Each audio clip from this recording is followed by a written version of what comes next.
এটা মূলত জার্মানির কাজের সংস্কৃতি এবং শ্রম সুরক্ষার একটা বড় উদাহরণ।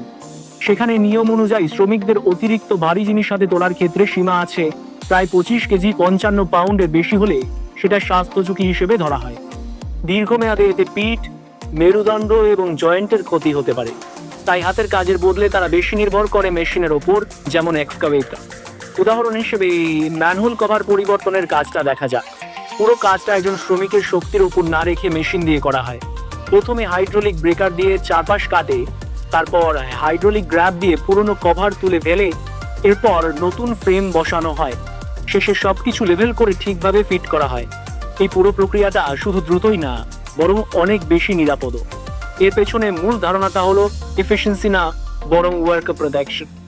জার্মানির শ্রম ব্যবস্থায় অকুপেশনাল সেফটি অ্যান্ড হেলথ খুব শক্তভাবে প্রয়োগ করা হয়, যাতে দীর্ঘমেয়াদে মানুষ শারীরিকভাবে ক্ষতিগ্রস্ত না হয়। তাই তারা কিছুটা বেশি খরচ করে মেশিন ব্যবহার করে, কিন্তু শ্রমিকদের ঝুঁকি কমায়। সংক্ষেপে, এটা শুধু কাজ দ্রুত করার বিষয় না, এটা মানুষকে সুরক্ষিত রাখার একটি ইঞ্জিনিয়ারিং সিদ্ধান্ত।